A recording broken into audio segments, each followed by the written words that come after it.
Hello बच्चों, कैसे हो आप सब। स्वागत है आप सभी का आपके अपने परिवार सौरभ एकेडमी में। अगर आप चैनल पे नए हैं तो चैनल को सब्सक्राइब करके बेल आइकन पे प्रेस कीजिएगा, क्योंकि सौरभ एकेडमी आपके लिए लेके आता है बिल्कुल क्वालिटी ऑफ एजुकेशन, वो भी बिल्कुल फ्री। चलिए शुरू करते हैं आज का अपना टॉपिक, जिसका नाम है प्रकाश का अपवर्तन। इससे पहली वीडियो में हमने प्रकाश के परावर्तन को समझा था। आज की वीडियो में हम प्रकाश के अपवर्तन को समझेंगे, जिसको इंग्लिश में बोलते हैं रिफ्रैक्शन ऑफ लाइट। तो आज का हमारा टॉपिक है प्रकाश का अपवर्तन। इस अपवर्तन की डेफिनेशन में धड़ बताने से पहले आपको इसको एग्जाम्पल से समझाना चाहूँगा। ऐसा क्या होता है कि एक कप में रखा हुआ सिक्का हमें दिख नहीं पाता, लेकिन जैसे ही हम उसमें पानी डाल देते हैं तो वो दिखने लग जाता है। ऐसा क्या है जो एक गिलास में रखी हुई स्टिक, कोई भी स्टिक हो, पेंसिल हो, कुछ भी हो, वो हमें तिरछी दिखाई देती है, वो हमें टूटी हुई दिखाई देती है। तो इन सब का सॉल्यूशन, इन सब का जो एक्सप्लेनेशन है वो करने आ रहा है प्रकाश का अपवर्तन। जो रिफ्रैक्शन ऑफ लाइट है वो इन्हीं की वजह से ये सब घटनाएं हो रही हैं। चलिए देखिएगा। तो मान लीजिए हमारे पास ये कप है, ये कप है हमारे पास, और इस कप में बच्चों एक कॉइन रखा है यहाँ पे, सिक्का। तो इस कप में हमारी आइस यहाँ पे है, इस कप के एक साइड, और इस कॉइन को देख रही हैं, लेकिन ये कॉइन हमें नहीं दिख रहा है। क्यों? क्योंकि हमारी आइस तक रेज पहुंच ही नहीं पा रही हैं। क्या हो रहा है देखो, इस कॉइन से जो रेज निकल रही है रिफ्लेक्ट होके, वो इस जो कप है इसकी दीवार पे ही कहीं ना कहीं वो टकरा रही हैं, हमारी आइस तक वो नहीं पहुंच पा रही हैं। इस वजह से ये हमें सिक्का इस कप में नहीं दिख रहा है। अब क्या करो, अब सेम कप रखो, सेम आइस रखो, same cup, same ice, position वहीं पे रहनी चाहिए। अब क्या करेंगे, इस कप में पानी डाल देंगे, बस इतना सा काम करना है। क्या करना है, सिक्का वहीं पे रखा रहेगा, बस इसको पानी डाल देंगे, पानी से भर देंगे इस कप को। तो फिर क्या होगा, पानी डालने से ये जो कॉइन है ये हमें दिखना शुरू हो जाएगा। तो ये कोई भ्रम, ये जो भ्रम है ना, और जो रेज है वो यहाँ तक पहुँचेंगी फिर।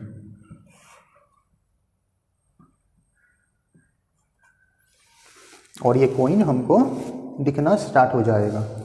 यानी कि पानी डालने से क्या हुआ, जो रेज थी वो इसके जो नॉर्मल है इस पानी का, उसकी तरफ झुक गई और इस कॉइन तक पहुंच गई, जिससे हमें कॉइन दिखना स्टार्ट हो गया। चलिए अब दूसरा एग्जांपल लेते हैं। दूसरे एग्जांपल में क्या करते हैं, हम एक कप लेते हैं, कप ले लो या गिलास ले लो। मान लीजिए हमारे पास कोई गिलास है और इस गिलास में एक पेंसिल रखी है। तो क्या होता है, जो ये पेंसिल है वो अभी साफ दिख रही है, कांच का गिलास है बच्चों, और जो पेंसिल इसमें रखी हुई है वो अभी हमें बिल्कुल क्लियर दिख रही है कि वो पेंसिल ही है और सीधी है बिल्कुल। लेकिन क्या होता है, जैसे ही हम इसमें गिलास में वाटर डालते हैं तो यही पेंसिल, जो ये पेंसिल है, यही वाली पेंसिल हमको, जैसे इसमें हम पानी डालेंगे तो यही पेंसिल हमको यहाँ पे क्या होगी, थोड़ी बैंड हुई दिखाई देगी, ऐसे।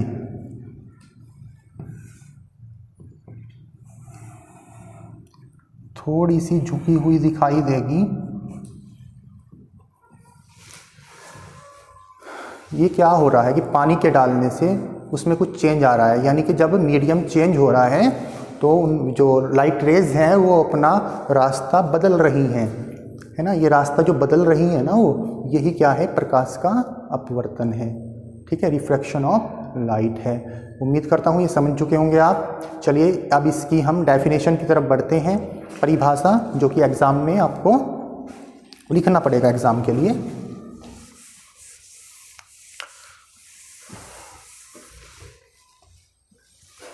तो इसकी डेफिनेशन क्या बनेगी कि जब प्रकाश एक माध्यम से दूसरे माध्यम में जाएगा, देखो यहाँ माध्यम क्या है, वायु है, यहाँ पे क्या है, यहाँ पे जल है, वाटर है, तो मीडियम अलग अलग हो गए। यहाँ पे वही वायु है, एयर, यानी कि यहाँ पे वाटर है। तो परिभाषा हम इसकी ऐसे लिखेंगे बच्चों प्रकाश के अपवर्तन की, जैसे आपका एग्जाम में लिखनी है कि जब प्रकाश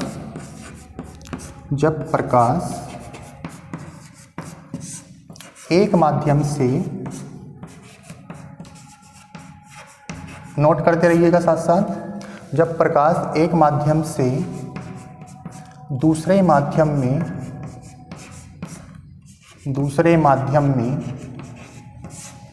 जाता है तो वह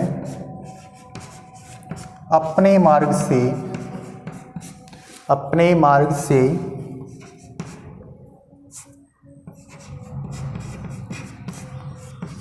विचलित हो जाता है,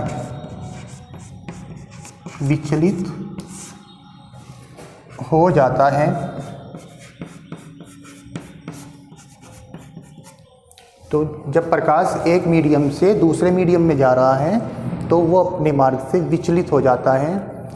इस घटना को प्रकाश का अपवर्तन कहते हैं। इस घटना को प्रकाश का अपवर्तन कहते हैं। अपवर्तन कहते हैं। तो जो एग्जाम में आपको लिखना है कि जब प्रकाश एक माध्यम से दूसरे माध्यम में जाएगा तो क्या होगा, वो अपने मार्ग से विचलित हो जाएगा, है ना। तो इस घटना को क्या कहेंगे, प्रकाश का अपवर्तन कहेंगे। चलिए इसको और अच्छी तरह समझते हैं थोड़ा। इसको मैं रब कर देता हूँ।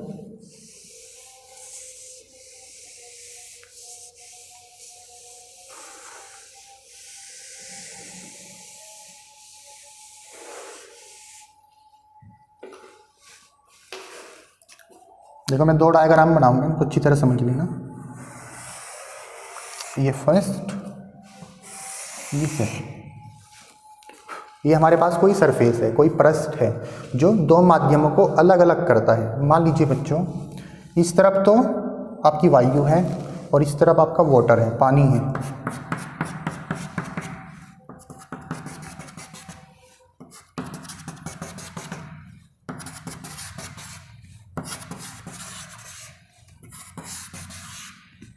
ठीक है, ऐसे हमारा इधर वायु है मीडियम, वायु, और इधर क्या है, इधर है आपका जल। वायु को बोलते हैं विरल माध्यम, विरल मीडियम, विरल माध्यम, और जल को बोलते हैं सघन माध्यम, सघन माध्यम। इंग्लिश में इसको कहते हैं rare medium, rare medium, rare medium,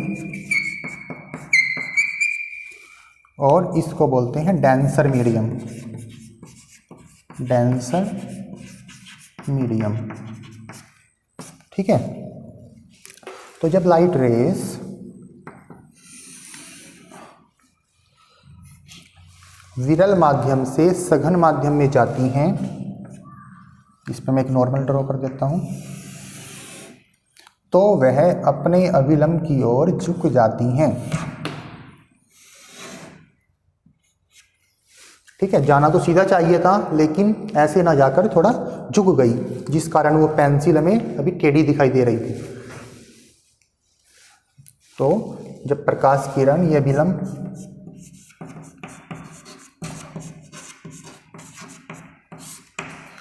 ये आपकी आपतित किरण,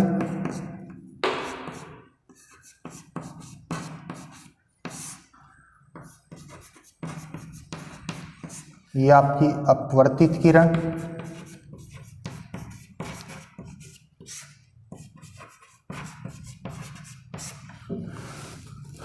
तो जब प्रकाश किरण विरल माध्यम से सघन माध्यम में जाती है तो वह अपने अभिलंब की ओर झुक जाती है।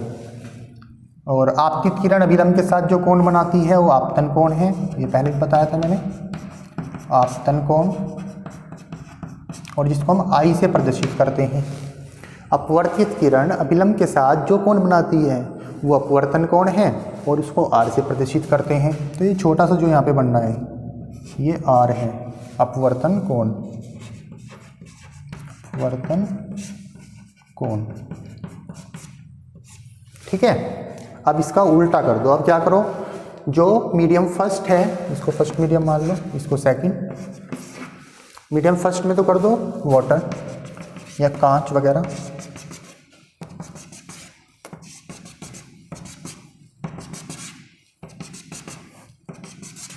और इधर कर दो वायु। तो ये तो हो गया जल, ये हो गया आपका वायु।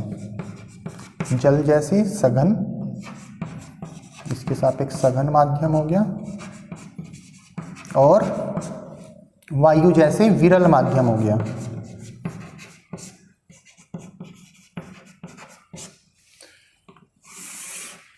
उसी तरह से रेज आएंगी। इस केस में क्या होगा, यहाँ पे तो नॉर्मल की तरफ झुक रही थी वो, इसमें क्या होगा कि जब प्रकाश किरण सघन माध्यम से विरल में जाएगी तो अपने अभिलंब से दूर हट जाएगी, ऐसे जैसे कि कोइन वाले केस में अभी मैंने जब एग्जांपल दिया था तो उसमें समझाया था। तो ये आपकी आपतित किरण,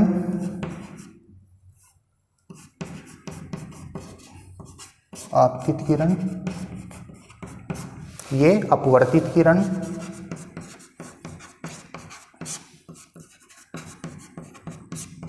ये आपका आपतन कोण, और ये अपवर्तन कोण आर। तो इन दोनों बातें ध्यान रखनी है कि जब प्रकाश किरण विरल माध्यम से सघन में जाएगी तो अभिलंब की ओर झुकेगी, और जब प्रकाश किरण सघन माध्यम से विरल में जाएगी तो अभिलंब से दूर हटेगी। चलिए अब इसके कुछ नियम जो हैं उनको डिस्कस करते हैं। जो पहला नियम है,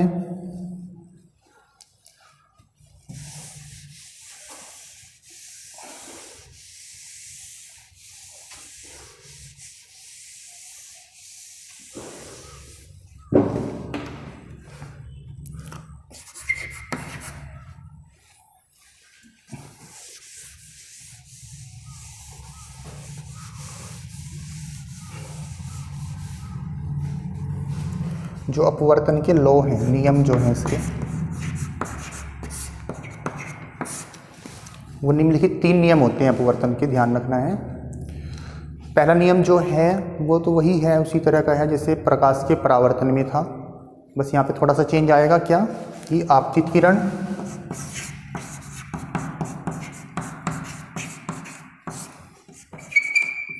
आपतित किरण कोमा अपवर्तित किरण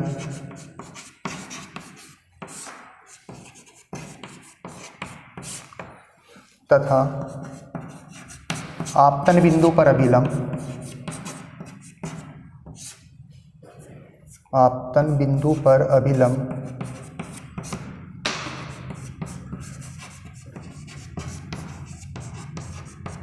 तीनों एक ही तल में होते हैं, तीनों एक ही तल में होते हैं।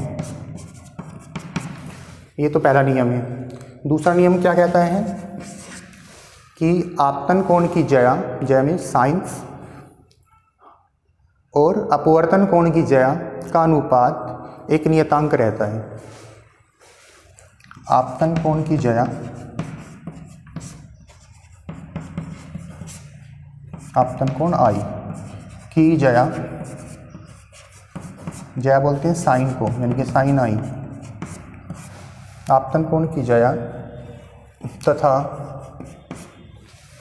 अपवर्तन कोण की ज्या, अपवर्तन कोण की ज्या यानी कि आर, यानी कि साइन आर का अनुपात अनुपात एक नियतांक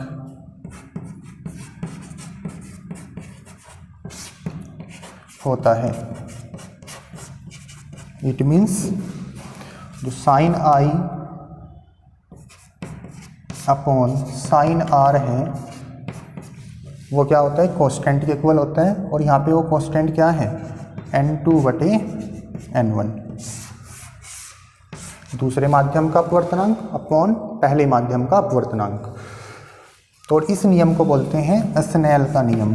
इस नियम को ही हम बोलते हैं स्नेल का नियम। अपवर्तन के दूसरे नियम को स्नेल लॉ भी कहते हैं। तो ये ध्यान रखना है, कभी कभी एग्जाम में स्नेल लॉ के नाम से ही पूछ लेते हैं क्वेश्चन कि स्नेल का नियम लिखिए, तो आपको अपवर्तन का दूसरा नियम लिखना है। अच्छा, अपवर्तन का तीसरा नियम क्या है? अपवर्तन का तीसरा नियम ये कहता है कि जब प्रकाश किरण एक माध्यम से दूसरे माध्यम में जाती है तो उसकी चाल और दिशा तो दोनों बदल जाती हैं, लेकिन उसकी आवृत्ति उतनी ही रहती है जितनी पहले थी। तो आवृत्ति नहीं बदलती, ध्यान रखना है। जब प्रकाश किरण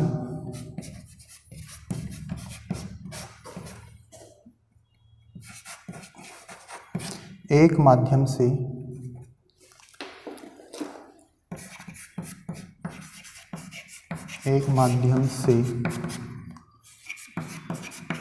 दूसरे माध्यम